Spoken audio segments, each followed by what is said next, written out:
Vocês sabem que normalmente eu não faço vídeos comentando os episódios do anime de One Piece, mas vendo o episódio dessa semana, que foi o episódio 1059, onde o Zoro continua passando um sufoco danado contra o King e tendo uma dificuldade enorme em conseguir não só causar um dano nele, mas também em dominar a sua própria espada, que é a Emma, eu acho que vale muito a gente fazer um vídeo aqui, assim como a gente já discutiu na época do mangá, mas de forma mais atualizada aqui agora, mais uma vez, comentar sobre o real motivo pelo qual o Zoro ele teve essa dificuldade toda em conseguir dominar a Emma e principalmente qual foi a resposta que ele conseguiu chegar a essa pergunta, né? A essa dúvida que ele tinha. A palavra dúvida é uma palavra muito importante para a gente entender tudo isso que aconteceu durante o final dessa batalha do Zoro contra o King. Então vamos falar sobre o episódio 1059 de One Piece, mais especificamente sobre esse contexto como um todo, né? Falando sobre o Zoro. Mas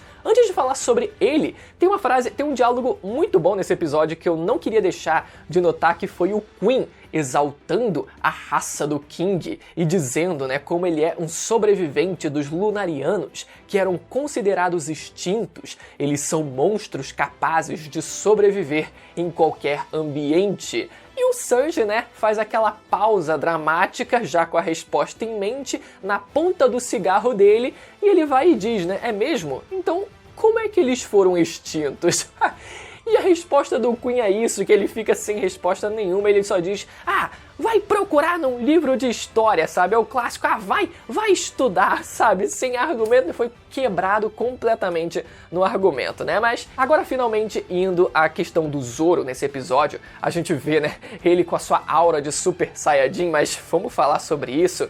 Todo esse conflito, toda essa dificuldade que o Zoro tem em relação ao King. O King, durante esse episódio, ficando de peito aberto e dizendo pra ele, você pode fazer o que você quiser comigo, eu não vou reagir. Ele simplesmente abre os braços e o Zoro tenta emplacar um golpe que não causa dano nenhum, inclusive, né, causa aquela explosão no King que ele fica sem entender direito o que aconteceu, e depois ele aplica uma técnica ainda mais poderosa, usando da sua aura de Super Saiyajin, que eu fiz um vídeo semana passada falando sobre isso, se vocês quiserem assistir depois, mas enfim, tirando a piada da aura de Super Saiyajin dele nesse episódio, ele tenta aplicar um Xixi-Son-Son no King, que, bom, em tese deveria partir ele ao meio, mas nada acontece também. Então, tudo que o Zoro ele tenta fazer não surte efeito, e isso deixa o Zoro cada vez mais, né, com uma insegurança cada vez maior em relação às suas próprias capacidades, às suas próprias habilidades.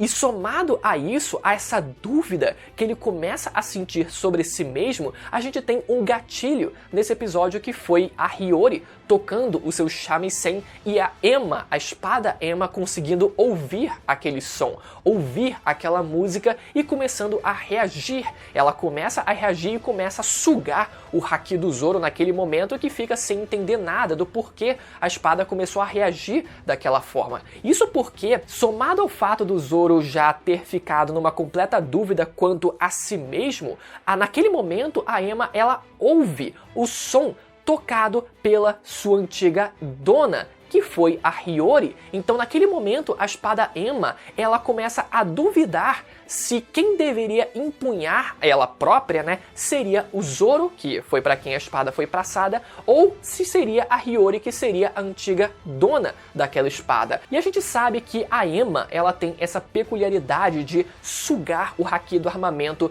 do seu portador. Ela tá fazendo isso agora durante esse episódio e fez no começo, da primeira vez que o Zoro empunhou a espada, e também fazia com o próprio Oden. Só que diferente do conflito que o Zoro ele tem vivido agora, o Oden ele não tinha essas dúvidas, ele não tinha esse problema. Nunca foi mostrado pra gente que ele teve essa dificuldade de empunhar aquela espada. Então, por mais que a Emma ela sugasse o haki do Oden, ele nunca apresentou problema para conseguir segurar aquela espada. Dúvida nenhum quanto a ele próprio, né? Então é como se a Emma ela fosse um carro muito potente, mas que sugasse, que bebesse muita gasolina, no caso, combustível sendo o haki do seu usuário. E a gente sabe, né, que o Oden, ele conseguiu armazenar boa parte do seu haki dentro daquela espada, e o Zoro, ele carrega esse legado de tentar completar o processo de enegrecimento da espada, bom, imbuindo ainda mais, embebedando ainda mais a sua espada de haki, seja haki do rei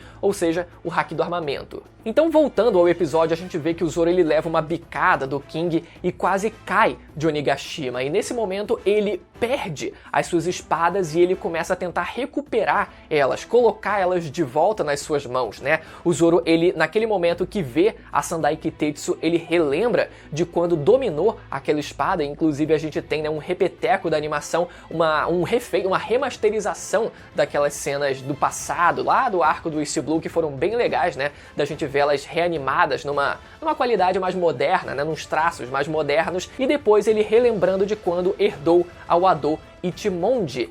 E o mais curioso disso, além da gente ver todo o histórico do Zoro ele ter, bom, criado um laço extremamente profundo com essas espadas ao longo de toda a sua vida, o mais incrível disso tudo, e as duas coisas que esses dois flashbacks têm em comum, é que o Zoro, ele não duvidou. Quando o Zoro, ele tenta enfrentar ali aquela espada amaldiçoada e coloca o braço dele, naquele momento o Zoro não duvidou de si mesmo. Depois, na verdade antes, né? Só que a gente vê depois. Quando ele herda a Wado Ichimonji, ele não duvidou que levaria o legado da Kuina pra frente. Ele não duvidou que alcançaria os céus e se tornaria o maior espadachim do mundo por ele e também por ela. E quando a gente volta para a definição do que é o haki dada pelo Rayleigh para o treinamento, ali durante o treinamento com o Luffy, ele diz exatamente isso. O haki é a arte de não duvidar. Ou seja,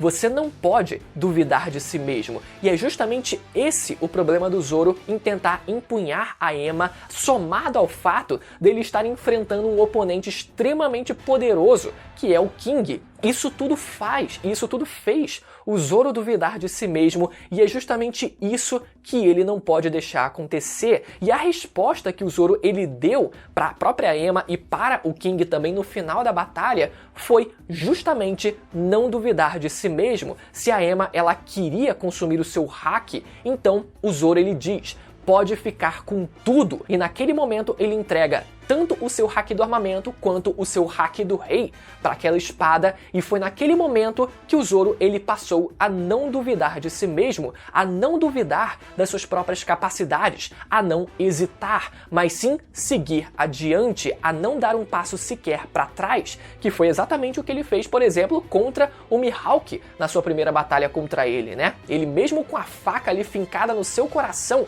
ele não hesitou, ele não se moveu para trás. E é justamente sobre isso que se trata, né? A definição do haki e o que a gente vê na prática acontecendo com o Zoro também. Ou seja, a Ema ela pôde naquele momento ter a certeza de que o Zoro seria alguém capaz de a empunhá-la, seria alguém capaz de não hesitar, seria alguém capaz de levá-la aos céus junto com ele. E naquele momento, a espada, sendo, digamos, um ser senciente, teve a consciência disso. Então, galera, é toda uma reflexão porra, chega a me arrepio quando eu falo sobre isso, porque é uma das partes mais legais, como eu falei no começo do vídeo, toda essa reflexão que a gente tem sobre o Zoro com a sua espada, toda essa relação que é construída e todo, inclusive, o desenvolvimento que o Zoro ele tem em relação ao seu haki do Conquistador, passando a conseguir usar ele num combate direto de forma consciente. Então, porra, não, tem coisa mais legal do que isso?